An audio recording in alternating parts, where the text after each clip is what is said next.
भाइयों और बहनों, घर बनाना हर आदमी का एक सपना होता है और उस सपने को पूरा करने के लिए अपने जीवन भर की संचित धन को आदमी एक घर बनाने में काफ़ी पैसा लगा देता है। ऐसी स्थिति में मैं कहना चाहूँगा, यदि आप अपना घर बनाना चाहते हैं तो इससे पहले इस वीडियो को पूरा सुनिएगा। ये 9 मिनट का वीडियो आपका जीवन बहुत ही सुखदायी कर देगा। मित्रों, घर बनाने से पहले आपको करना क्या चाहिए? जब भी आप किसी ठेकेदार को कॉन्ट्रैक्ट देते हैं, ठेका देते हैं, या यूँ कह सकते हैं ठेके पर किसी ठेकेदार को काम देते हैं, तो आपको किन किन बातों का ध्यान रखना चाहिए? आइए शुरू से लेकर अंत तक मैं आपको बताता हूँ कि ये सारी चीज़ें आपको करना चाहिए। पहला काम आपको करना है कि किसी भी ठेकेदार को ठेका देते हैं उस समय आप 500 रुपये के एक स्टाम्प पेपर के ऊपर एग्रीमेंट विद कॉन्ट्रैक्टर लिखवा लीजिएगा। यानी ठेकेदार के साथ आपने ये एग्रीमेंट किया है और इस हिसाब से यदि वो ठेकेदार काम करेगा तो कहीं आप नुकसान में नहीं रहेंगे। उसमें पहले बात है कि सबसे पहले आपको जो भी मकान बना रहे हैं आप उसका नक्शा तैयार करवा लेना चाहिए। नक्शा तैयार करवाने के बाद में डिजाइन ड्राइंग और नक्शा तैयार हो जाएगा, उसके बाद में उस ठेकेदार से उस पर दस्तखत करवा लीजिए कि ये मकान इस डिजाइन ड्राइंग के अनुसार मैं एग्रीमेंट में लिखी हुई शर्तों और रेटों के साथ में करने के लिए सहमत हूँ। ऐसा आप लिखवा लेंगे। और एग्रीमेंट लिखवाते समय आपको करना क्या है कि पहले उसमें आपको ये लिखवाना है, पहले तो उसके जो ठेकेदार है उसके पूरी डिटेल लिख लीजिए, कहाँ का है, कहाँ का रहने वाला है, कौन सी जगह उसका घर है, क्या टेलीफोन नंबर हैं उसके और आपके बीच में मीडिएटर कौन है, मीडिएटर का और उनका टेलीफोन नंबर वगैरह वो सब उसमें लिखवा लीजिएगा। अब उसमें आपको क्या क्या चीज़ें लिखवानी है ये विशेष बात ध्यान देने की है। आपको लिखवाना है कि जब भी आप काम शुरू करेंगे तो ठेकेदार अर्थवर्क कितनी गहराई तक करेगा। कुछ ठेकेदार बोलते हैं कि हम तो 3 फीट गहराई तक ही ज़मीन में 3 फीट ही मकान को लेंगे, यानी नींव जो भरते हैं वो 3 फीट गहराई तक भरेंगे। मगर कई बार सिचुएशन होती है 5 फीट गहराई तक भी मकान गहरा जाता है। ऐसी स्थिति में ठेकेदार अड़ के खड़ा हो जाता है कि साहब मैं तो 3 फीट की बात की थी, 3 फीट से ज़्यादा गहराई आप करवाते हैं तो इनके इतने रुपए एक्स्ट्रा होंगे, तो आपको एक्स्ट्रा पेमेंट करना पड़ेगा। इसलिए ये बात आप पहले अपने एग्रीमेंट में खोल दीजिएगा।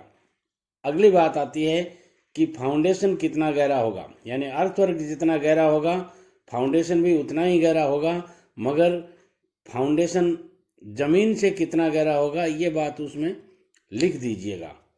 अगली बात आती है कि आरसीसी कॉलम होंगे या केवल ब्रिक मैसनरी ही होगी। कई बार क्या होता है कि अपन पहले तो विचार नहीं करते हैं कि आरसीसी कॉलम देवें या नहीं देवें, मगर बाद में अपन कहते हैं कि हम तो इसमें आरसीसी कॉलम देंगे, तो वो अड़ के खड़ा हो जाता है कि साहब आरसीसी कॉलम देंगे आप तो ये एक्स्ट्रा चार्जेस लगेंगे। इसलिए पहले ये तय कर लीजिए या पूरा ब्रिक मैसनरी है या स्टोन मैसनरी है, यानी चिनाई जो कर रहे हैं आप वो पत्थर की चिनाई है या ब्रिक की चिनाई है, ये भी आप उनसे खोल लीजिएगा, नहीं तो बाद में कई समस्याएं आती रहती हैं। उसके बाद में आता है कि प्लिंथ कितना ऊंचा होगा, यानी फर्श जो अपन लेते हैं वो रोड से कितना ऊंचा होगा। मान लीजिए पक्की रोड बनी हुई है तो पक्की रोड का नाप पहले से दे दीजिए कि रोड से 3 फीट ऊंचा होगा, 4 फीट ऊंचा होगा, 2.5 फीट ऊंचा होगा या 5 फीट ऊंचा होगा। यदि आप ये नहीं देंगे तो फिर वही बात आ जाती है कि एक्स्ट्रा चार्जेस लगेंगे। अगली बात आती है कि डीपीसी की साइज़ क्या होगी। कुछ ठेकेदार डीपीसी, मान लीजिए आपका नक्शा नहीं बना हुआ है, डिजाइन ड्राइंग नहीं बनी हुई है, तो वो अपने हिसाब से काम करते हैं। अब उसमें डीपीसी वो 9 इंची इंटू 9 इंची की देते हैं, या जिसको प्लिंथ बीम भी बोलते हैं। मोस्टली डीपीसी अलग चीज़ होती है और प्लिंथ बीम अलग चीज़ होती है, मगर लोकल जो ठेकेदार होते हैं उनकी भाषा यही होती है कि साहब डीपीसी है ये, तो वो 9 बाई 9 इंची की होगी या 1 फीट बाई 9 इंची की होगी। वो सारी तय कर लीजिएगा। अब उसके बाद में आता है कि कॉलम होंगे तो साइज क्या होगी, यानी कॉलम की साइज, कॉलम यदि आप देंगे आरसीसी के कॉलम तो उसकी साइज क्या होगी ये भी आप तय कर लीजिए। और डीपीसी के बाद सिल्दर की जगह चौखट पर आरसीसी बीम होगा या नहीं होगा ये भी बात कर लीजिए, जिसको टाई बीम बोलते हैं, कुछ लोग चौखट की बीम बोलते हैं, इस तरह का नाम उन्होंने तय कर रखा है। तो आप उनको ये डिसाइड कर लीजिए कि वहाँ सिल्दर लगेगा या आरसीसी की बीम लगेगी। यदि आप पहले से तय नहीं करते हैं तो वो इसके एक्स्ट्रा चार्जेस आपसे लेंगे। अब बात आती है कि आरसीसी छत में वॉल बीम होगी या नहीं होगी, ये भी आप पहले से तय कर लीजिए। और वॉल की हाइट, वर्टिकल जो वॉल है उसकी हाइट 11 फीट होगी, 11.25 होगी, 12 फीट होगी, 10 फीट होगी, ये भी आप तय कर लीजिए। क्योंकि ये नक्शे में पहले से आपने नक्शा तय नहीं करवाया है तो फिर ये दिक्कत आ जाती है।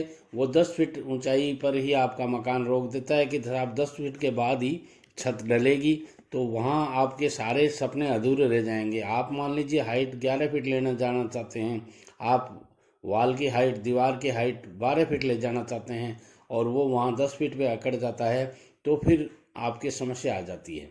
तो ये भी आप पहले से तय कर लीजिए। उसके बाद में आरसीसी की छत होगी या स्टोन की छत होगी या आरबीसी की छत होगी, ये सारी आप तय कर लीजिए। क्योंकि छतों का भी प्रचलन अलग अलग टाइप का चल रहा है। कुछ लोग कोटा स्टोन गर्डर वगैरह दे करके कोटा स्टोन डालते हैं, कुछ लोग आरसीसी की छत डालते हैं, कुछ लोग आरबीसी की छत डालते हैं, कुछ लोग डाट वाली छत डालते हैं। अलग अलग जगह अलग अलग ट्रेंड है, तो ये भी आप पहले से तय कर लीजिए। अब बात आती है कि पैराफिट वाल, जो छत बढ़ने के बाद में पैराफिट वाल आती है वो 3 फीट की होगी ऊंचाई, उसकी 2.5 फीट की होगी या 3.25 फीट की होगी। क्योंकि बाद में वो 2-2.5 फीट पैराफिट वाल करने के बाद में काम रोक देते हैं और कहते हैं साहब हम तो इतनी बनाते हैं। तो ये सब बातें आपको तय कर लेना चाहिए। क्योरिंग कौन करेगा, यानी वाटर क्योरिंग है वो ठेकेदार ही करेगा या आप करेंगे, ये सब भी उसमें मेंशन कर दीजिए। आरसीसी छज्जा की रेट क्या होगी, कुछ ठेकेदार आरसीसी छज्जा की अलग से रेट लेते हैं, कुछ ठेकेदार स्टोन छज्जे की अलग से रेट लेते हैं। स्टोन छज्जे की और आरसीसी छज्जे की अलग अलग रेटें होती हैं, ये भी आप तय कर लीजिए। बखारी वगैरह यानी दुछत्ती वगैरह की रेट क्या होगी ये भी आप तय कर लीजिए। कच्चे फर्श में ब्रिक्स का होगा या कंक्रीट होगी, ये सब भी आप तय कर लीजिए। लेबर पेमेंट का क्या तरीका होगा, किस तरह से आप लेबर पेमेंट करेंगे, ये सारी बातें आप खोल लीजिए, नहीं तो बाद में दिक्कत आ जाती है। इसके अलावा मैं कहना चाहूँगा कि फाइनल पेमेंट आप करते हैं वो कब होगा, कितने दिन बाद में होगा। ज्यों ही कंस्ट्रक्शन वर्क पूरा हुआ वो कह देता है मेरा फाइनल पेमेंट कीजिए, ठेकेदार कह देता है, तो आप उससे तय कर लीजिए कि फाइनल पेमेंट आपका है जो 5% के लगभग आप उसको रोक के रखिए और वो पूरा काम होने के 6 महीने बाद में पेमेंट करना चाहिए। सिक्योरिटी डिपॉजिट भी आपको कुछ जमा रखनी चाहिए ताकि कभी भी काम में कोई दिक्कत आ गई हो या काम में कहीं कोई खामी है तो ऐसी स्थिति में आपके पास सिक्योरिटी डिपॉजिट होती है रखी हुई, तो वो रोक सकते हैं आप, और नहीं तो समस्या आ जाती है। इन सब बातों का यदि ध्यान रखेंगे आप तो आपका निर्माण कार्य आराम से पूरा हो जाएगा। इसी तरह के और वीडियोज़ के लिए मेरी चैनल दो साथी टीवी को सब्सक्राइब कर बेल आइकॉन को दबा दीजिए ताकि आने वाले हर वीडियो का नोटिफिकेशन आपको मिलता रहे और इसी तरह की सारी जानकारियां आपको प्राप्त होती रहें। वीडियो पसंद आता है लाइक कीजिए, शेयर कीजिए सारे दोस्तों में, और कमेंट्स के द्वारा हमें बताइएगा कि आज का वीडियो आपको कैसा लगा। नमस्कार।